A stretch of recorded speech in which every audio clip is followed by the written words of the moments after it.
ফিলিস্তিনের গাজা অভিমুখে ত্রাণ নিয়ে যাত্রা করা নৌবহরে হস্তক্ষেপ করেছে ইসরায়েলি বাহিনী। গ্লোবাল সমুদ্র ফ্লোটিলা নামের ওই নৌবহরে অন্তত 6টি নৌকা থামিয়ে দেওয়া হয়েছে। সেখান থেকে বেশ কয়েকজন অধিকার কর্মীকে আটক করেছে ইসরায়েলি সেনারা। তাদের মধ্যে সুইডিশ অধিকার কর্মী গ্রেটা থুনবার্গও রয়েছেন।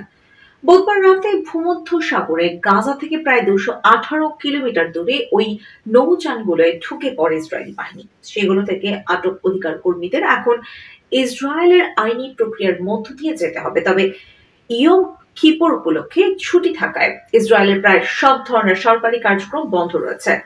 গাজামুখী নৌযানে ইসরায়েলের হস্তক্ষেপের খবর প্রথমে জানানো হয় গ্লোবাল সমুদ্র ফ্লোটিলার পক্ষ থেকে।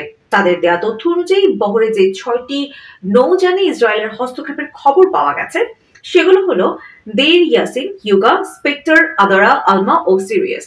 পরে সামাজিক যোগাযোগ মাধ্যম এক্সে ইসরায়েলের পররাষ্ট্র মন্ত্রণালয়ের পক্ষ থেকে বলা হয় হামাস সমুদ্র ফ্লোটিলার কয়েকটি নৌযান নিরাপদভাবে থামিয়ে দেওয়া হয়েছে।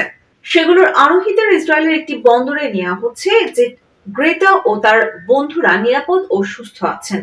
মন্ত্রণালয়ের প্রকাশিত একটি ভিডিওতে থুনবার্গকে নৌযান সরিয়ে নিতে দেখা যায়। এই নৌবহরে ফিলিস্তিনি সংগঠন হামাসের সঙ্গে সম্পর্ক রয়েছে বলে শুরু থেকে দাবি করে আসছে ইসরায়েল, তবে এর পক্ষে কোনো প্রমাণ দেখাতে পারেনি তারা। এরই মধ্যে বুধবার রাতে এই নৌবহরটি থামাতে তৎপরতা শুরু করে ইসরায়েলি নৌবাহিনী। নৌবহরটির দিক পরিবর্তন করতেও নির্দেশ দেয় তারা। এমন পরিস্থিতিতে বহরটিতে হস্তক্ষেপের আশঙ্কা করা হচ্ছিল। নৌযানের আরোহীদের আটকের ঘটনার নিন্দা জানিয়েছে গ্লোবাল সমুদ্র ফ্লোটিলা।